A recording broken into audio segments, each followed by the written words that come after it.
Isabela no recordaba la última vez que alguien le dirigió una mirada sin juicio. Desde que fue echada del hogar de su familia por quedar embarazada de un hombre que desapareció con el primer viento, se convirtió en la mujer que todos señalaban en la calle, pero nadie ayudaba a cruzar. Su hija, Lucía, tenía 3 años, una niña callada, con grandes ojos oscuros, que nunca lloraba en público porque su madre le había enseñado que el ruido atrae miradas crueles. Vivían en una cabaña abandonada al borde del pueblo, donde dormían entre mantas rotas y esperanzas aún más desgastadas. Isabela trabajaba en la lavandería del pueblo, lavando la ropa de las esposas que le daban órdenes con los labios apretados y la mirada baja, como si temieran que su vergüenza se contagiara. Nadie le hablaba. Nadie preguntaba cómo alimentaba a la niña. Nadie le ofrecía un nombre, un gesto, una oración. Hasta que un día, sin aviso, la alcaldesa del pueblo anunció que se celebraría una feria en la plaza con motivo del aniversario del asentamiento. Todos debían asistir. Nadie podía negarse. Isabela no tenía ropa apropiada. Pero fue, con Lucía en brazos, como siempre. Caminó por entre los puestos, ignorando las miradas, hasta que tropezó con un hombre de sombrero bajo y botas manchadas de tierra. Un hombre que no se apartó, no insultó, no huyó, solo la miró. «Perdón», dijo Isabela en voz baja, abrazando a Lucía más fuerte. El hombre no respondió. La observó un segundo más y luego siguió su camino. Pero esa noche, alguien dejó una bolsa con pan y una manta limpia junto a la puerta de su cabaña. Sin nota, sin nombre. Al día siguiente volvió a verlo. Esta vez fue él quien se acercó. «¿Tu hija? ¿Cómo se llama?» Isabela parpadeó. Nadie había preguntado eso antes. «Lucía», él asintió. «Buen nombre, fuerte, como tú». Y se fue. No dijo más, pero desde ese momento, cada vez que Isabela entraba a la plaza, las miradas se dividían. No todas eran de desprecio, algunas eran de curiosidad. Y entre ellas, siempre, estaban los ojos del vaquero silencioso. Nadie sabía mucho de él, solo que lo llamaban el temido, por lo que había hecho en su juventud. Pero ahora, parecía mirar a la mujer rechazada como si viera en ella algo que todos los demás habían decidido ignorar: dignidad. Y eso fue lo que empezó a cambiarlo todo. A la mañana siguiente, Isabela encontró otra bolsa de pan en su puerta. Esta vez, envuelta en un trapo limpio y junto a una flor silvestre que aún tenía rocío en los pétalos. No había nota, pero no hacía falta. Sabía de dónde venía, no porque hubiera visto al vaquero dejarla, sino porque el gesto llevaba su silencio. Ese silencio que no juzgaba, que no tocaba sin permiso, que no pedía nada a cambio. Isabela tomó el pan con las manos temblorosas. Lucía lo miró con ojos brillantes. Y por primera vez en semanas, sonrió al morder un trozo aún tibio. «¿De quién es, mamá?», preguntó. «De alguien que aún cree que merecemos algo bueno». Ese día, mientras lavaba ropa en el río, las mujeres del pueblo cuchicheaban a su alrededor. «Dicen que la bastarda está jugando con el vaquero». «Pobre hombre, debe tener la cabeza mal». Isabela no respondió. Aprendió hacía tiempo que la dignidad no se defendía con palabras cuando los oídos ya estaban cerrados. Pero cuando volvió a su cabaña esa tarde, encontró algo más: una silla reparada. Una de las suyas había estado rota por meses. Ahora estaba firme, reforzada con madera nueva. Lucía la tocó con asombro. «¿La hiciste tú?» «No», susurró Isabela. «Pero alguien sí». Y pensó en nosotras. Esa noche, cuando fue al mercado a comprar harina con las pocas monedas que tenía, lo vio otra vez. El vaquero estaba frente al puesto de sal, negociando sin levantar la voz. Al verla, se giró. No sonrió, no saludó. Solo asintió con la cabeza como si su presencia no le sorprendiera, como si estuviera esperando ese momento. «Gracias por la silla», dijo ella sin rodeos. Él bajó el sombrero. «No fue nada. Solo odio ver a una niña comiendo en el suelo». ¿Y a la madre? A ella. La respeto. Isabela no supo qué decir. Nadie la había mirado así. Como mujer, como alguien que aún podía ser vista sin pena ni deseo, solo con reconocimiento. Al volver a casa, encontró una pequeña piedra tallada en forma de espiral junto a la puerta. Lucía la sostuvo como un tesoro. ¿Es para mí?, preguntó. Isabela sonrió. Es para las dos, para recordarnos que las vueltas de la vida a veces regresan a donde empezó el amor. Porque aunque nadie más se atreviera a llamarlas familia, alguien lo estaba haciendo, gesto a gesto, sin una sola palabra. El domingo llegó con cielo despejado y una brisa cálida que no traía noticias, pero sí presentimientos. Isabela llevó a Lucía al pozo del pueblo temprano, cuando aún no había mucha gente. Cargaba su cántaro, su silencio y su sombra. Pero ese día, alguien más la esperaba junto al brocal. Era él, el vaquero, de pie, con los brazos cruzados y los ojos puestos en el horizonte. Cuando la vio acercarse, no se movió, pero su mirada se suavizó. «Buen día, Isabela», dijo, por primera vez usando su nombre. Ella se detuvo. El cántaro tembló entre sus manos. Nadie lo pronunciaba así, ni su padre, ni su madre cuando aún la tenía. Desde que se convirtió en madre soltera, la llamaban esa mujer, la vergüenza, la descarada. «¿Sabes mi nombre?», preguntó ella. Él asintió. Lo escuché una vez, y me lo guardé. Porque algunos nombres no merecen ser dicho por cualquiera, solo por quien los respeta. Lucía se escondió detrás de la falda de su madre, como si entendiera que ese momento era importante. Él se agachó, le ofreció una manzana brillante, y esperó. No insistió, no la obligó, solo dejó que ella decidiera. Lucía la tomó con manos pequeñas. «Gracias, oh señor», murmuró. Él sonrió apenas. «Soy Teodoro, pero me llaman el Temido». «¿Por qué?», preguntó Isabela. «Por lo que fui, no por lo que soy». Teodoro llenó el cántaro de agua y se lo pasó a Isabela con cuidado, como si supiera cuánto pesa la vida cuando nadie ayuda a cargarla. «No tienes por qué hacer esto», dijo ella. «Yo no soy nadie». «Te equivocas», respondió él con voz baja. «Eres alguien que ha sostenido el mundo sin pedir permiso. Eso no se olvida». Al regresar a su cabaña, Isabela notó que la silla reparada tenía ahora un pequeño cojín de tela gruesa, cosido a mano. No había duda, era él. Cada día, un gesto. Cada gesto. Una palabra no dicha. Esa noche, mientras Lucía dormía, Isabela encendió la vela más grande que le quedaba. Se sentó en el suelo y escribió su nombre en un trozo de madera con la punta de un clavo. Isabela. Y debajo, con manos que temblaban, madre, mujer, no mercancía. Porque si él podía llamarla por quien era, quizá ya era hora de que ella también lo hiciera. Y aunque el mundo no lo supiera aún, algo estaba cambiando. No con besos, no con promesas, con miradas que por fin decían, «Te veo». Lucía no solía hablar mucho con extraños, pero desde que vio a Teodoro agacharse para ofrecerle una manzana sin tocarla, algo en su pequeño corazón de 3 años se abrió sin miedo.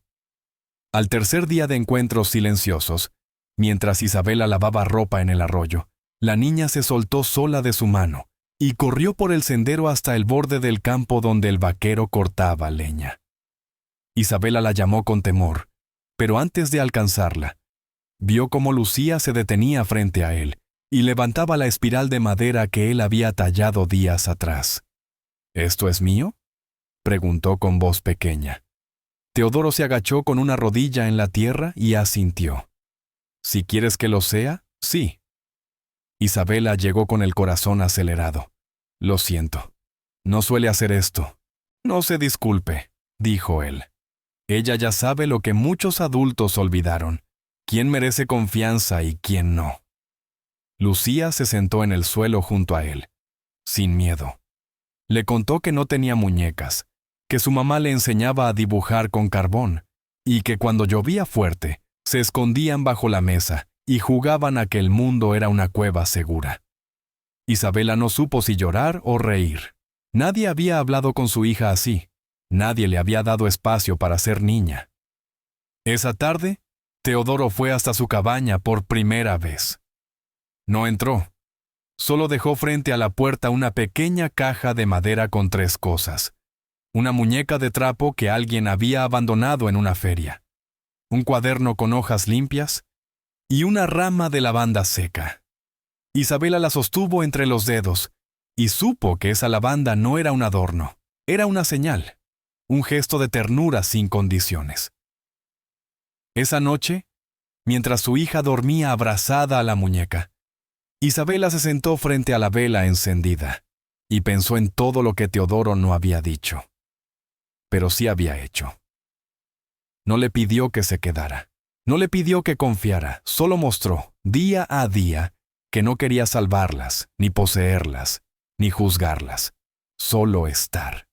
¿Y si un día se va?, se preguntó en voz baja, pero luego recordó las palabras que él le dijo en la plaza. No se reclama lo que respira, se cuida, si se quiere. Y esa noche, por primera vez, Isabela durmió sin revisar si la puerta estaba trabada, porque su hija no había elegido confiar por error. Lo hizo porque por primera vez, alguien sí lo merecía. El cambio fue sutil, pero real. Primero fueron las miradas. Ya no eran tan punzantes, ni tan altaneras. Luego, los saludos a medias de algunas mujeres en el mercado. Y finalmente, el silencio incómodo de quienes ya no podían decir en voz alta lo que antes murmuraban sin vergüenza. Porque el pueblo entero había visto cómo Teodoro, el vaquero temido por su historia de peleas y su soledad salvaje, acompañaba ahora a la madre soltera sin palabras, sin gritos y sin miedo. Lo vieron caminar junto a Isabela por la plaza sin tocarla, pero sin quitarle el paso. Lo vieron dejarle leña cortada en la puerta sin buscar elogios. Y sobre todo, lo vieron agacharse con ternura cuando Lucía lo llamaba por su nombre. ¡Teo!, gritaba la niña. ¡Mira lo que dibujé! Y él se detenía. Siempre. Una tarde, mientras Isabela barría el frente de su cabaña, la alcaldesa del pueblo pasó en su carreta. Bajó la vista como solía hacer, pero esta vez frenó. ¿Es cierto que el vaquero vive cerca?, preguntó con tono entre juicio y curiosidad. «Es cierto que no tiene miedo de quedarse», respondió Isabela con calma. La mujer asintió. «Dicen que eras una carga».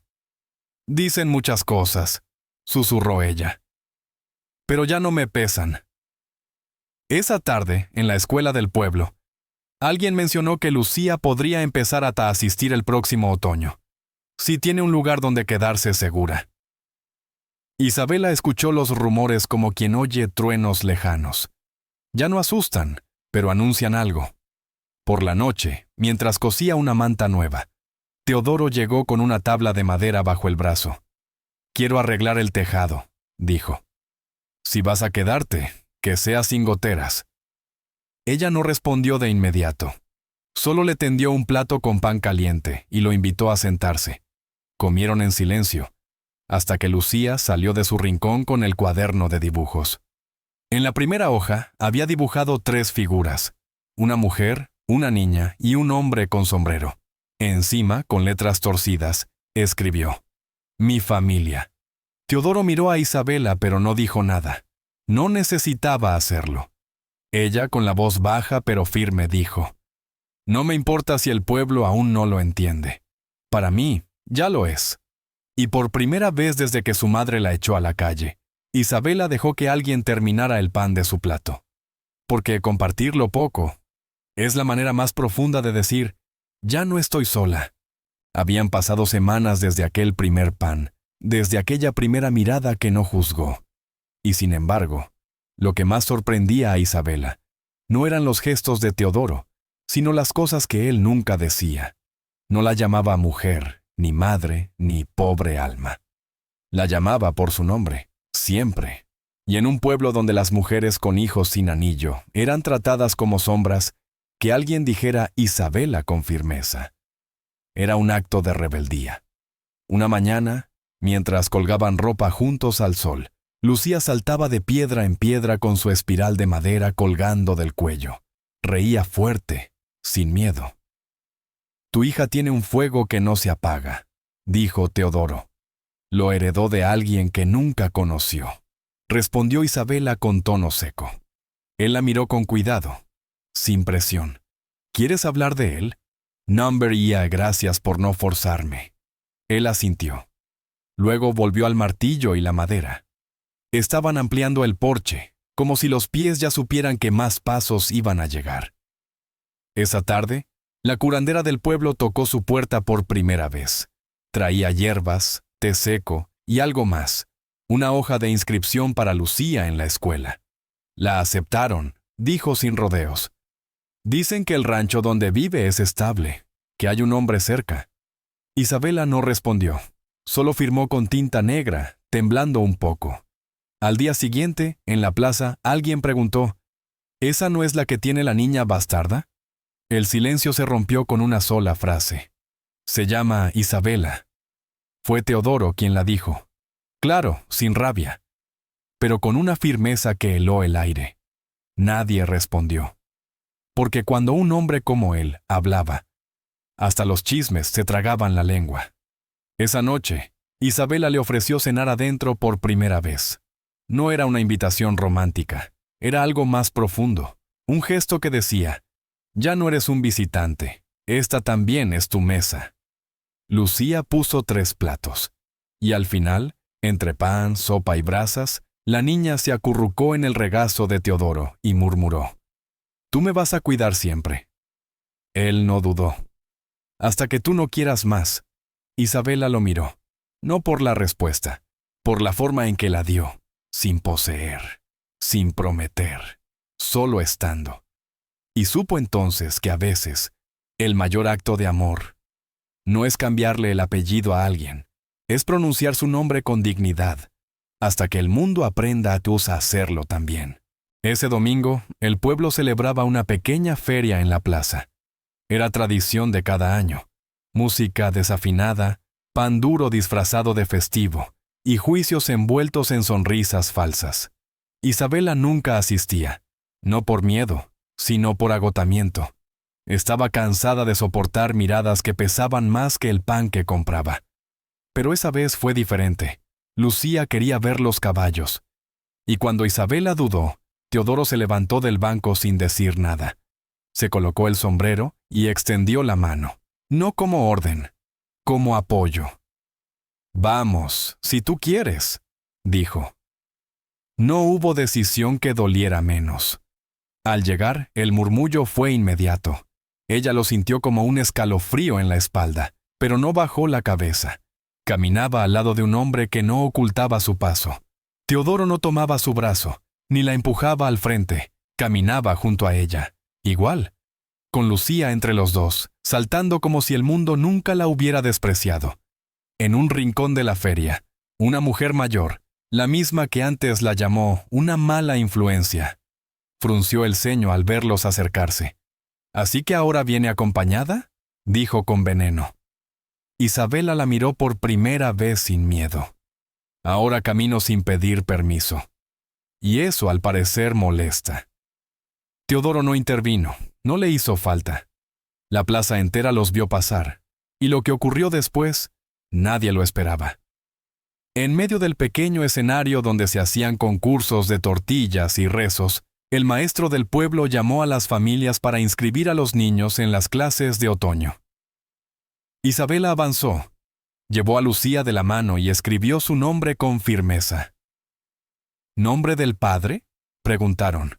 Ella se quedó quieta un segundo. Ella tiene a su madre, pero si hace falta un hombre que la respalde. Teodoro se acercó. «Pónganme a mí». Silencio, murmullos, y un niño, desde el fondo, gritó, «¡Ese es el temido!». El maestro levantó una ceja. «¿Está seguro, señor?». Teodoro miró a Lucía.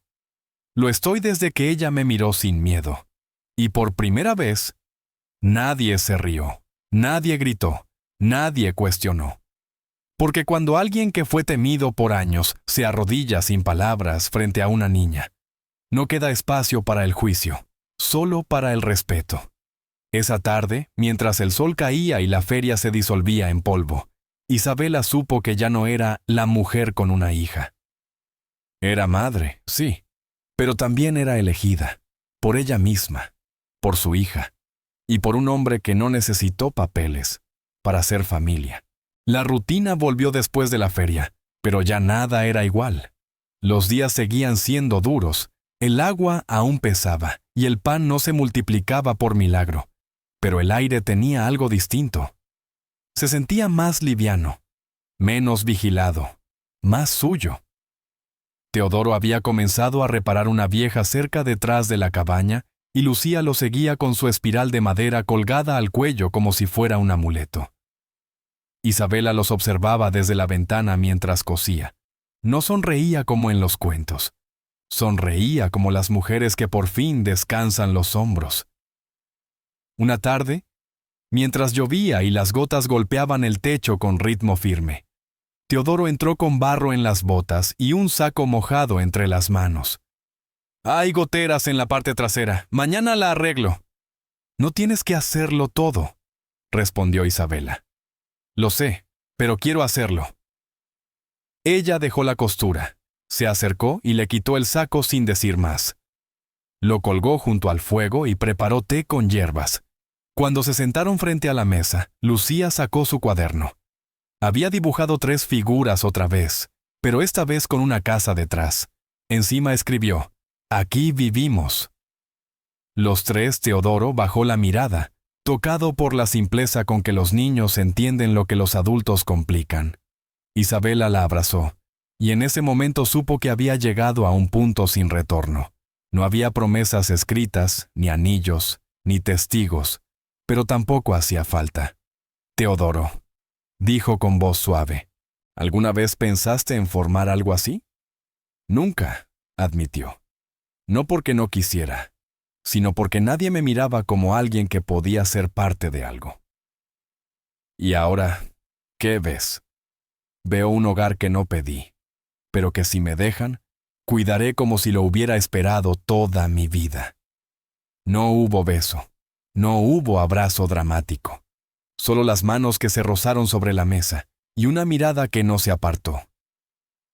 Esa noche, cuando el viento azotaba los árboles y el agua se colaba por la rendija, Isabela lo dejó quedarse adentro, no en su cama, en un rincón, cerca. Por primera vez, el techo los cubría a los 3, y el calor no venía solo del fuego, venía de la certeza de que el amor no necesita testigos, cuando los actos ya han dicho todo. Porque lo que no está escrito en ningún contrato, a veces es lo que más dura. La madrugada trajo una tormenta inesperada, no una de truenos o relámpagos, sino de agua constante, espesa, que golpeaba el techo como si quisiera entrar. Teodoro ya había sellado la mayor parte de las grietas, pero aún quedaban rincones donde el viento silbaba como un lamento. Lucía dormía profundamente envuelta entre mantas. Isabela no podía. Se sentó junto al fuego, abrazando sus rodillas, mirando cómo las sombras danzaban en las paredes de madera. Teodoro no tardó en levantarse. Al verla despierta, no dijo nada. Solo se sentó a su lado. «No es por la lluvia», dijo ella antes de que él preguntara. «Es porque nunca había tenido tanta calma, y no sé qué hacer con ella». Él asintió lentamente. A veces el silencio pesa más que el ruido. «¿Y tú? ¿Qué haces con la calma?» «Aprendí a no romperla». Isabela lo miró. Sus ojos no pedían nada, pero mostraban todo. La lluvia seguía golpeando el techo, y entonces, sin pedir permiso, una gota cayó justo sobre la manta que cubría a Lucía. Isabela saltó, pero Teodoro ya estaba allí. Movió a la niña con cuidado. Tomó un balde vacío y colocó un tablón contra el techo como escudo improvisado. Luego volvió con un viejo abrigo que usaba para el trabajo y cubrió a la niña. «No puedo prometer que no va a llover más», dijo, mientras volvía al fuego. «Pero sí que nunca más dormirán solas bajo una gotera». Isabela lo observó. Esa promesa tan simple valía más que cualquier juramento adornado. No era un cuento, Era real. Ella le tendió una manta seca. Ven. No para estar, solo para quedarte cerca. Él no dudó. Se sentó junto a ella. Esta vez, sus hombros se tocaron. No por error, sino por necesidad. Mañana podemos ir al bosque, murmuró él. Buscar más ramas secas, hacer un cobertizo para Lucía. ¿Siempre piensas en proteger? Desde que vi que ustedes existen. Ella bajó la mirada. ¿Y si alguien del pueblo viene con intenciones malas? Que lo intenten, respondió Teodoro. Porque ya no estoy solo, y tú tampoco. Afuera, la lluvia continuaba, pero dentro de la cabaña el calor no venía del fuego. Venía de dos personas que, sin decirlo, ya sabían que se estaban eligiendo cada día, no porque la vida los hubiera obligado, sino porque por fin habían encontrado un lugar donde la lluvia no asusta. Solo confirma que hay un techo compartido, y que en ese techo el amor no pide permiso. Se queda. El sol volvió con fuerza después de días de lluvia, como si la tierra supiera que algo importante iba a pasar. El pueblo estaba más activo de lo normal. Se acercaba una reunión comunitaria en la plaza, algo que nadie podía evitar, ni siquiera quienes llevaban años siendo ignorados por todos. Isabela no quería ir. Tenía razones. Miradas, susurros, pasado. Pero Lucía insistió. Quería ver a sus amigos del dibujo, como les llamaba a los caballos. Teodoro no dijo nada. Solo preparó la carreta, limpió las botas y dejó la decisión en manos de ella. No quiero volver a ser la que todos señalan, susurró Isabela. No lo serás, respondió él. Hoy te van a ver de verdad. Al llegar, el silencio fue inmediato. Algunas mujeres fruncieron el ceño. Hombres apartaron la vista. Pero Lucía corrió entre los puestos con su espiral colgando al cuello y una alegría en el rostro que desarmaba hasta a los más duros. Entonces ocurrió. El alcalde subió al pequeño escenario de madera para anunciar cambios en la distribución de tierras. Pidió que las familias nuevas se registraran y que aquellos que vivían juntos en terrenos sin propiedad clara se anotaran para declarar uniones. Teodoro se levantó, caminó al frente. La multitud se abrió con murmullo. Nadie lo detenía. Nadie lo interrumpía. Cuando subió al escenario no pidió permiso para hablar. Solo levantó la vista y dijo: «Mi nombre es Teodoro Vega, y esta mujer que ven aquí», señaló hacia donde Isabela lo miraba con los ojos grandes, sosteniendo a Lucía. «Ha vivido sola, señalada y rechazada por todos ustedes. Pero no más. Hoy vengo a declarar que ella es mi esposa, no por papeles, no por contratos, porque así la llama mi hija, y porque así la he elegido yo». Silencio. Largo. Tenso. Hasta que Lucía gritó desde el fondo con su voz limpia: «¡Y es mi mamá, y es la mejor!». Algunas risas nerviosas surgieron, pero nadie se atrevió a negar lo evidente. Teodoro bajó del escenario, caminó hacia Isabela y le extendió la mano, no para pedirla, para invitarla. Ella no lloró. Caminó con él, con Lucía tomada de la otra mano, y así, sin vestido blanco ni iglesia, cruzó la plaza como una mujer que ya no era propiedad, ni vergüenza, ni historia vieja. Era madre, era familia, era elegida, y en cada paso se escuchaba la promesa que ya no necesitaba palabras. Ella es mía, porque ella me eligió también.